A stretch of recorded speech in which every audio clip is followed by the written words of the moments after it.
Well, for me, I think they done it. They fired Vogel. I said this from the jump.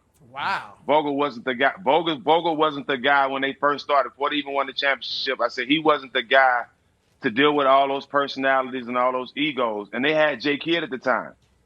And J. Kidd took a lot of pressure off him. So when things go bad, a lot of guys go to J. Kidd. But Vogel was not the guy from the jump for me. So I think when you have a coach that thinks he can't really control the rosters or control what's going on in the locker room and he have to answer to people upstairs, that's not the confident coach you want on your team. And trust me, the players going to see that. The players going to see who's running the organization, who's really running the locker room. And when the coach is not doing that, he kind of loses respect from the team, from the players. And I think Vogel lost that, especially when things start going bad.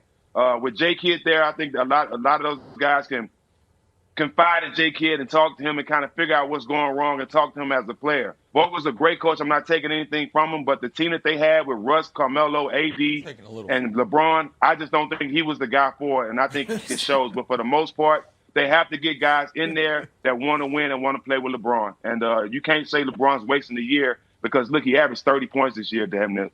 He had a great year, so he's not wasting a year. He's doing his job. Everybody else needs to come along and do their job as well.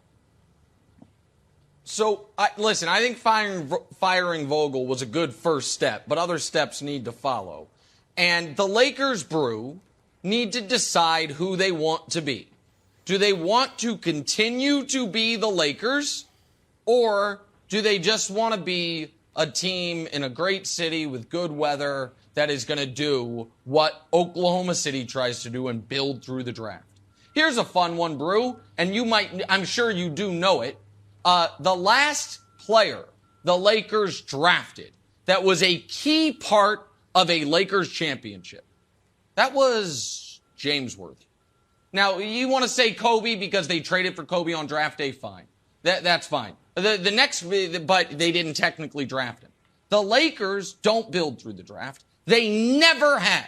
They got Magic in the draft and Worthy in the draft, but that was once they already had Kareem when those guys got there, by the way. That's not who they've been. And here's why I say that. Because after this year's draft, the Lakers have almost all their picks. After this year's draft, they're minus one draft pick. It's either 2024 or 2025. New Orleans gets to decide. But the obligations to New Orleans after this year's draft have expired except for one pick. So if they want to keep being the Lakers, Brew, and sell off future picks in order to get off Russ and try to build what Dallas was able to build in an offseason, which is we have a heliocentric player that is amazing in Luka. Let's surround him with shooting, and he's not great defensively. LeBron at this point in his career isn't consistent defensively. Let's make sure we do it. It can be done. The Mavs did it some in the offseason and some midseason, and they didn't have Anthony Davis anchoring that potential defense. The idea that it's an impossible task, it's not. It's only an impossible task if you want to sorry to use a cliche, have your cake and eat it too. Maximize LeBron's prime, but hold on to all our future picks. Man, sorry, as Les Snead once said, F them picks. Doesn't matter. That you're the Lakers. And so you can do that, or you can do a half measure and waste year 20 for LeBron, which they will. So to me, they have to decide, are you still the Lakers or are you just a basketball team in Los Angeles?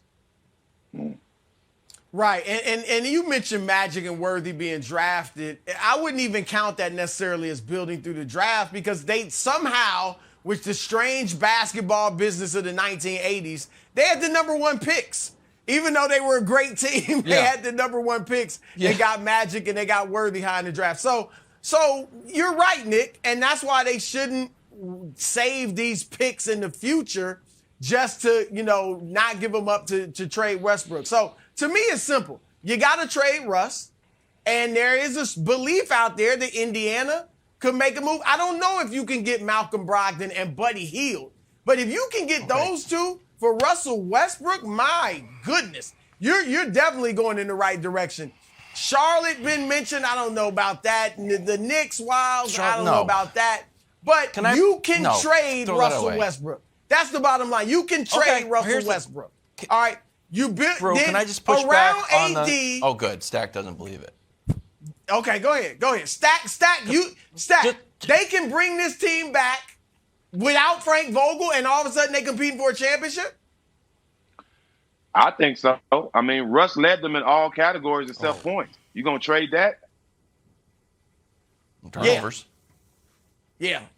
I mean, okay, let's turnover. Russ didn't fit, hey, Jack. You talk about turnovers. Every player in the league that has the ball a lot leads the league in turnovers. D-Wade, all the years there was in LeBron, they all at the top of the league in turnovers every year. So that doesn't count.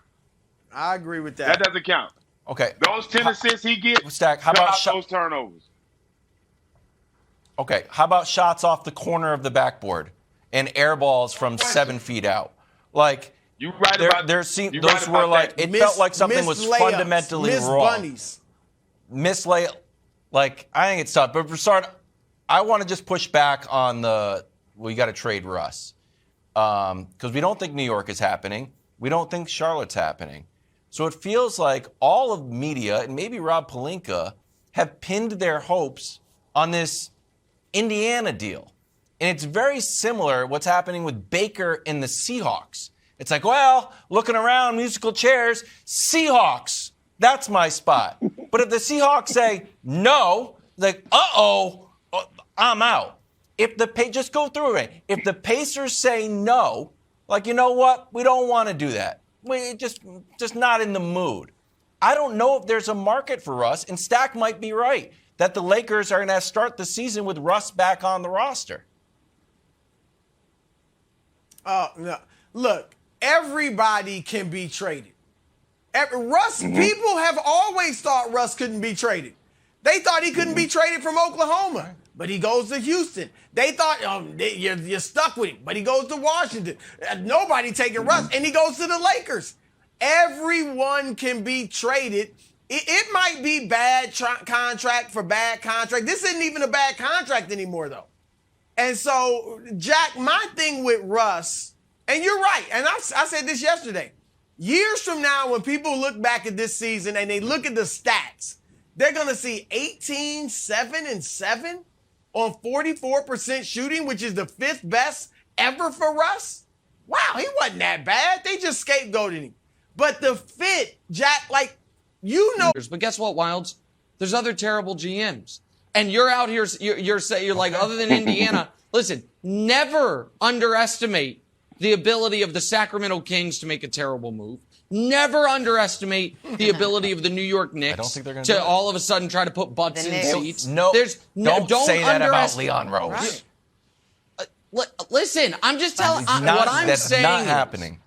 The idea that if the Lakers if the Lakers are willing to attach a draft pick to Russell Westbrook, then they absolutely will be able to trade him. A team will get a pick and cap relief, which for a lot of teams is all they're actually hoping for because they're just running Ponzi schemes on their fans. That, no, we're going to get the next great free agent, but we need the cap room, and we're going to draft the next great player. So that has value. The question is, if the Lakers are more interested in trying to win a championship in LeBron's 20th year or some 8th grader that they're scouting right now in Northern California that they might draft in 2028. The Lakers have to decide what they want, what they care about. I would say care about the here and now, but I don't know what Linda Rambis's latest spreadsheet has told her, so we'll have to check with her. Thanks for watching. Subscribe here to get the latest from the show. Also, be sure to check out more of the best clips from First Things First, or go watch a few segments from our other shows on FS1.